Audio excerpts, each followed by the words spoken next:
guys, welcome back to my channel. So it has been a little while since I've uploaded a video. If you haven't figured out already, I did have my baby. She was born on December 14th, 2017, and things just got a little hectic a couple days before she arrived, and things have obviously been a little hectic since. So I have not even picked up my camera in the last month, a little over a month now.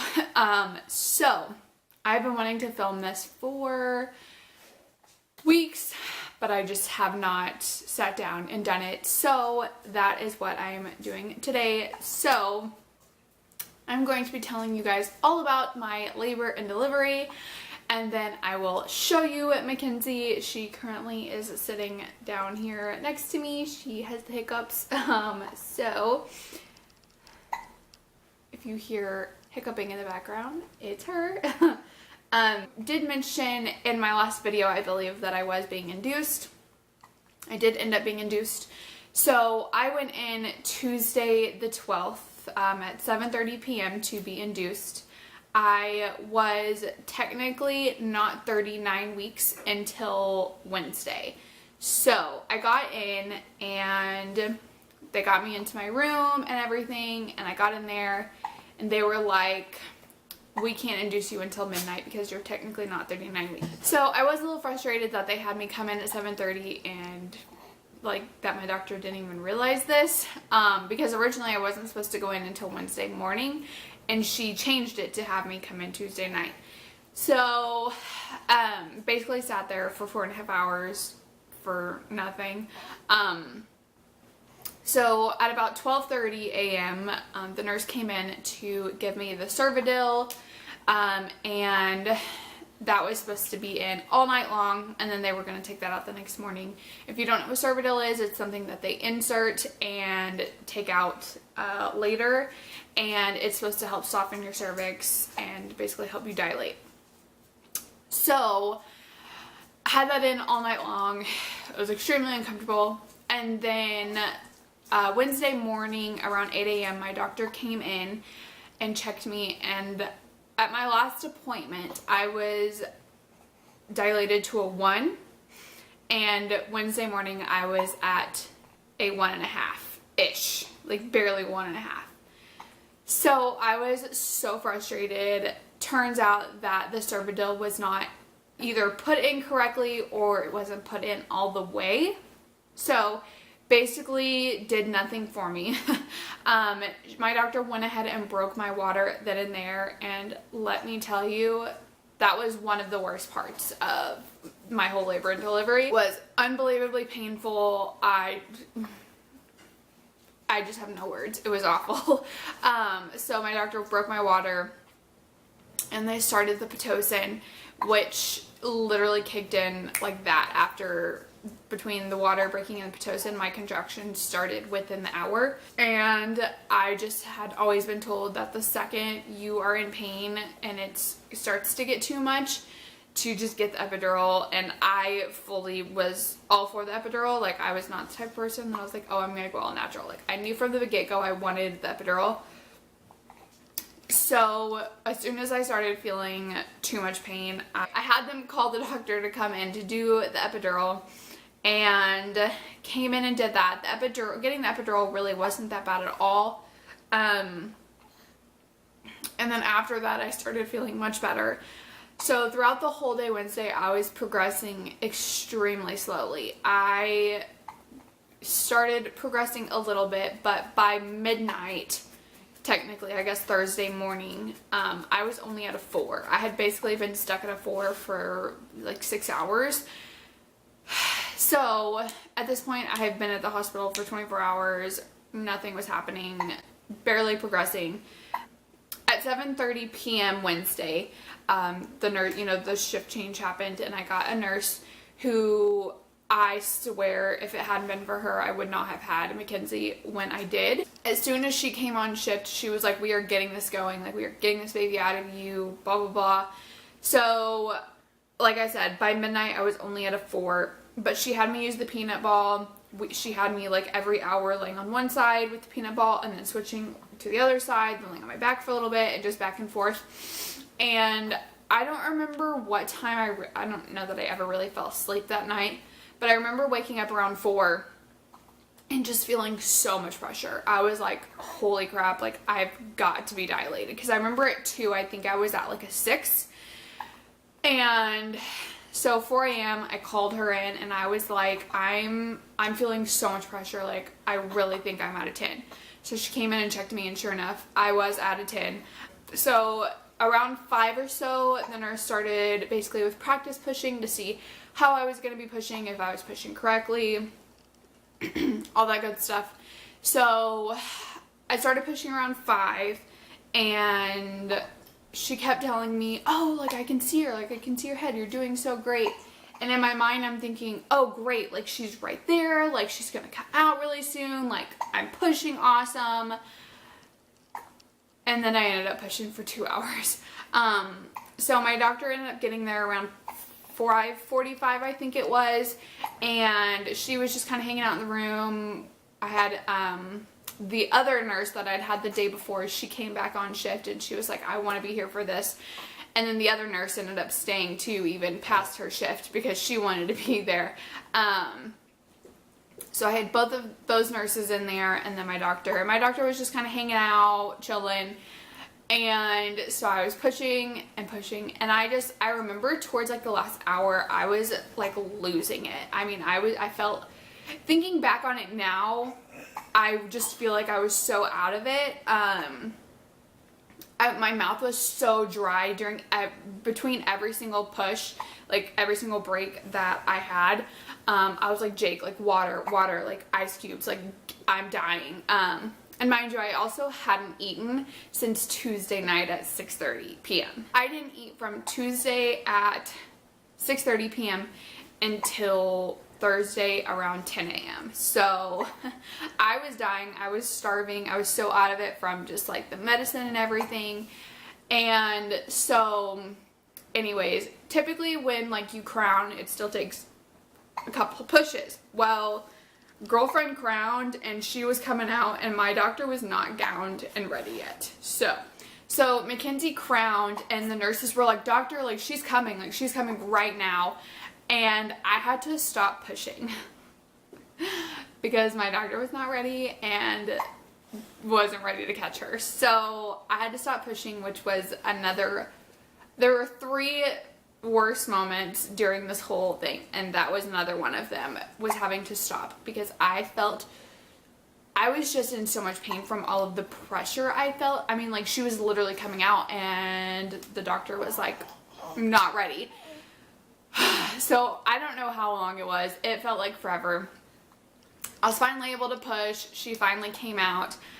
When she came out, she had so much like fluid in her throat and stuff that they weren't even able to give her to me immediately. Jake wasn't even able to cut the umbilical cord.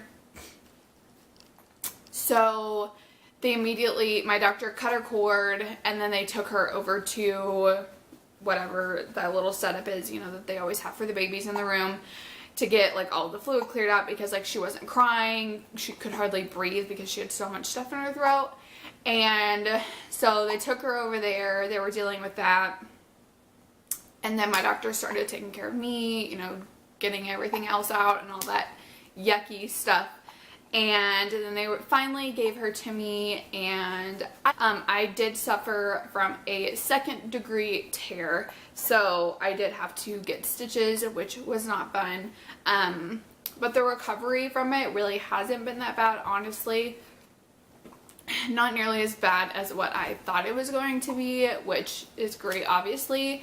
So then after they were all done, I'm still in the recovery room, and I guess my bladder was too full. I don't really know exactly what happened. My mom says that they took the catheter out of me way too soon.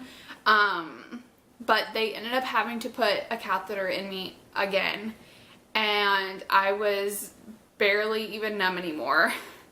And so that was the other worst part. That was probably the worst part of the whole thing.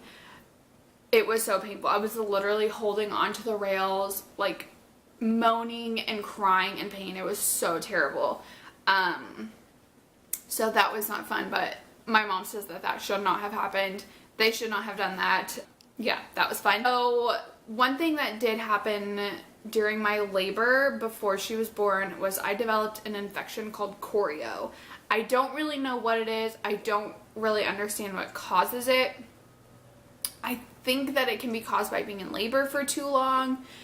But when it happens to you, it can be passed on to the baby. So basically all it really does for me is it caused flu-like symptoms, gave me a fever, increased heart rate, which can obviously increase hers. So there was a chance that I was going to end up having to have an emergency C-section because of it, and the on-call doctor did want to do that.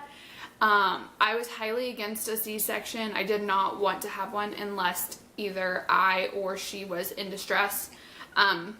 So thankfully I started progressing quickly enough by this point that I didn't have to have a C-section, but I did develop the infection. So when the infection happens, they immediately test the baby as soon as she comes out to see if she developed the infection as well. So the next day we did find out that she did test positive for bacterial infection. So we ended up having to stay in the hospital for an extra 3 days because her pediatrician wanted to run a second test because the way she was acting, she was feeding great, she didn't have a fever, like she was showing no signs of any sort of infection. So her pediatrician wanted to run a second test to just basically verify the infection to see if she actually had one. And so we ended up having to be there for an extra 3 days just to make sure she was okay. They went ahead and started antibiotics on her just to be on the safe side.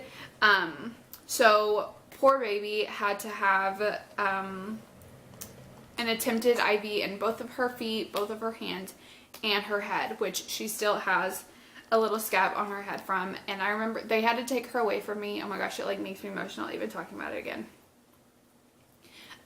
They had taken her away from me for about 3 hours to try to do the IV antibiotics, and they brought her back and like oh my gosh, I can't believe I'm getting emotional. Like, it's not that big of a deal, but so they took her and the nurse came back to just kind of give me an update at one point and was just saying that they were having a hard time finding a vein to do the IV. And so I was just sitting in the room, like, just in so much, like, stress and, like, in tears because she was only a couple days old and I knew that they were poking her and she was probably crying and probably just wanted her mom. And so, anyways, the second I heard the door open again, about an hour and a half later, and I heard them like wheeling her in, I had so much relief. They brought her back to me because they still weren't able to have the IV and it was time for her to eat again, basically. So they brought her back to me and we just cuddled and snuggled for a few hours. And then they had to try it again. So they took her again, and this time they were thankfully able to get an IV in her foot. So they didn't have to keep poking her after that, and they basically kept it on her. So they kept it inside of her foot and like wrapped up and everything because it was so hard, and they had to do it every 12 hours. So we were there for the extra couple days. They did the antibiotics. The second test did end up coming back negative, so she didn't end up having the infection, which is amazing. And we were super thankful that she was okay and healthy and had no issues. She did have a slight bit of jaundice, but it was nothing that we didn't actually have to do anything. She didn't need the lamp or blanket or anything like that. And yeah, she is a very healthy, happy baby. She was born at 7:15 a.m. on the 14th. She weighed 7 pounds 5 ounces. If you don't follow me on social media, then you probably have not seen her yet. So come here, they want to meet you. Oh, you gonna throw your passy out? So this is Mackenzie Grace Mellits. She is just So cute. She has dark hair, as you guys can probably tell, which is actually really funny because Jake and I both, when we were born, we had very blonde hair, and so did all of our siblings. We thought that surely she would come out with blonde hair because we all did. But in all of the dreams that I'd had of her being pregnant, she had dark hair exactly like this. And it's just so funny that it actually came out this way. So, she's just wide awake right now. She ate a little bit ago. So, she's probably just hanging out now. Well, it's actually been 2 hours since you ate. What the heck? What the heck? Why are you still awake? Yeah. But we are so happy. I am enjoying every single moment, even the lack of sleep. Yeah, I am. I literally just stare at her most of the time because she's just so pretty. Yeah, you are. You're just so pretty. She's like, yeah, whatever, Mom. Shut up. I love you. But anyways, so that is going to be it for today's video. I hope you guys enjoyed. I do have a couple other videos that I'm planning. Hopefully I can get up soon. Are you smiling for him? Oh my goodness! That was so cute. I can't believe I just got that on here. Oh my gosh, you are so cute. Mwah. Anyways, guys, thank you so much for watching, and I'll see you in my next video.